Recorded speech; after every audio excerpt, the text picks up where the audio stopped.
तुम यहाँ क्या करने आई हो अब? अरे फिर से मेरे बेटे की जिंदगी बर्बाद करने आई हो? मम्मी जी, आपसे माफी मांगने आई हूँ और इस घर में वापस रहने आई हूँ।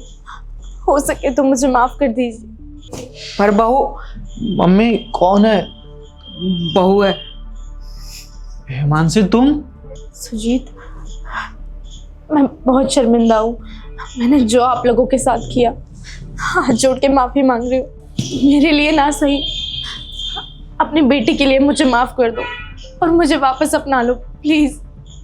ठीक है, तुम अंदर आओ, अंदर बात करते हैं। आ जाओ, आ जाओ बेटा,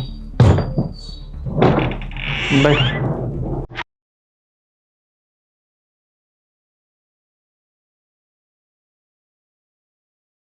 क्या हुआ बहू?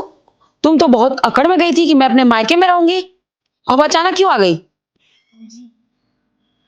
मैं बहुत गलत थी, मैंने बहुत बुरा किया। आप लोगों को छोड़ के जाना मेरी जिंदगी की सबसे बड़ी गलती थी। मुझे लगता था कि जब तक मैं अपने ससुराल में रहती हूँ, मैं अपनी जिंदगी अपने तरीके से नहीं जी पा रही थी, पर मैं गलत थी।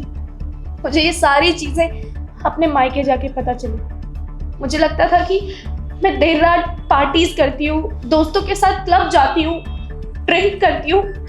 ये सब चीजों पे अगर आप लोग मुझे रोकते टोकते हो तो मुझे लगता था कि आप लोग मुझसे जलते हो, मेरा बुरा चाहते हो, मुझे खुश नहीं देखना चाहते हो। मुझे लगता था कि आप मुझसे मेरी आजादी छीन रहे हो, लेकिन मैं गलत थी। मैं बहुत गलत थी। मैं बहुत अकड़ में अपने ससुराल से मायके तो चली गई मम्मी जी, लेकिन वहां जाके मुझे पता चला कि एक लड़की का असली घर उसका ससुराल ही होता है। बेटी को विदा करने के बाद माँ बाप भी उसका साथ नहीं देते। मैं जब यहाँ से अपने घर गई थी, कुछ महीने तक तो सब कुछ ठीक था मम्मी जी, लेकिन फिर 2 महीने बाद जब माँ पापा दोनों गुजर गए रोड एक्सीडेंट में, उसके बाद मेरा जीवन बदल सा गया। माँ बाप के दुख से मैं उभरी नहीं थी कि भाई भाभी ने अपने रंग दिखाने चालू कर दिए। यहाँ तक कि मेरी छोटी सी बेटी को भी ताने मारते थे। मम्मी जी, हमें खाने के लिए भी तरसा दिया उन लोगों ने।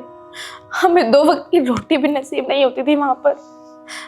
और मम्मी पापा के जाने के बाद भाई भाभी ने अपने असली रंग दिखाए हमें। भाभी मुझे बहुत ताने मारती थी, ऊपर से भाई भी मुझे बहुत ताने मारते थे कि क्यों अपने मायके में पड़ी है, तेरी भाभी भी तो अपने ससुराल में रहती है, तू जाके अपने ससुराल में रह, मुफ्त का राशन तोड़ रही है, ये वो जी। और अंत में उन्होंने दुखी आकर हम दोनों को घर से धक्के मार के निकाल दिया। मैं बहुत शर्मिंदा हूँ मम्मी जी, मुझे अपना लो मम्मी जी। बहू, हाथ मत जोड़ो बेटा, मैं तुम्हें यही तो समझाती थी, हर लड़की का असली घर ना उसका ससुराल ही होता है। अरे मैं तुम्हें रोकती थी, टोकती थी ताकि तुम सही चीजें कर सको, समझ सको।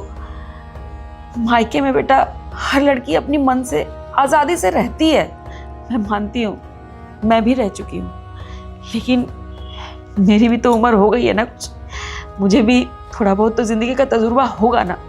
बस मैं उसी तजुर्बे से तुम्हें सिखाना और समझाना चाहती थी कि अपनी बेटी को, अपने पति को, और जो मैं हूँ, अरे मैं तुम्हारी माँ हूँ, सास हर जगह सास नहीं हो सकती बेटा।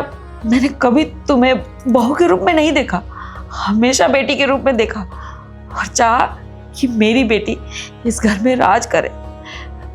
लेकिन मैं छोटी सी बात पे भी टोकती थी तो तुम्हें लगता था कि अरे मेरी सास कैसे मुझे टोक सकती है। बहू, तुम्हें क्या लगता था हम दोनों तुम्हारी आज़ादी छीनना चाहते थे? नहीं, हम दोनों तुम्हारी भलाई के लिए सोचते थे। अरे देर रात तक तुम पार्टी करती थी, दोस्तों के साथ घूमती फिरती थी। तुम्हें भी पता है आजकल का माहौल कैसा है। हमें इतनी चिंता होती थी कि तुम ऐसे ऐसे ड्रेसेस पहन के बाहर जाती हो, लोगों की गंदी नजरें पड़ती होंगी, क्या सोचते होंगे हमारी बेटी पे कोई गंदी नजर डाले या उसकी बीवी पे कोई गंदी नजर डाले। तुम खुद सोच के देखो, कोई इंसान कैसे बर्दाश्त कर सकता। बस इसीलिए हम दोनों रोकते थे, टोकते थे। पर कोई बात नहीं बेटा, तुम्हें अकल आ गई ना, अब तुम्हारा घर है, मेरी बच्ची का घर है। तुम दोनों इस घर में जैसे चाहो अपनी खुशी से रह सकते हो। बस मुझे माँ समझना, फिर तुम्हें कभी जिंदगी में कोई तकलीफ नहीं होगी। तो मेरी बेटी है ना। हाँ माँ, अब तक जो भी मुझसे भूल चूक हुई है उसके लिए आप दोनों प्लीज़ मुझे माफ़ कर दो। लेकिन अब से मैं वादा करती हूँ अपने पति को और अपनी माँ समान सास को कोई भी परेशानी नहीं होने दूंगी।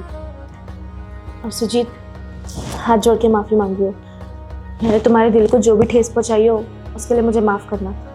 आगे से ऐसा कभी कुछ नहीं होगा। देखो, हम लोग तो तुम्हारे भले के लिए बोल रहे थे ना, हमने तो कभी तुम्हारे बारे में गलत सोचा ही नहीं। हम वो चीज़ तुम्हें सिखाना चाहते थे जो चीज़ें यहाँ पे गलत है। शादी के बाद ये सारी चीज़ें शोभा नहीं देती। तुम तो मेरी वैल्यू ही नहीं कर देती। तुम्हें बस अपना दोस्त, अपने मायके, उसके अलावा और कुछ तुम्हें दिखता ही नहीं। पर असल ज़िंदगी यही है, ससुराल ही तुम्हारा घर है। यहाँ पे हम लोग तुम्हें कम प्यार करते हैं, हम या मम्मी। तुम बच्ची को लेके हमसे दूर यहाँ से चली गई। हम लोग कितना तड़पे इसके लिए तुम्हें पता है। हर एक दिन तुम्हारे बारे में, हम बच्चे के बारे में सोचते रहे, हम लोग के भले के बारे में। कभी तुम्हारे लिए गलत नहीं सोचे। हमें पता था एक ना एक दिन तुम वापस आओगे ही। चलो देर ही सही, तुम्हें ये चीज़ें समझ में तो आ गई, पर फिर ये दोबारा गलती मत करना। जिंदगी में कभी नहीं होगी। मेरा घर यही है, मेरी आखिरी सांस तक। मुझे माफ़ करना। ठीक है, कोई बात नहीं। कैसे हो बेटा? हाँ, बस ठीक है।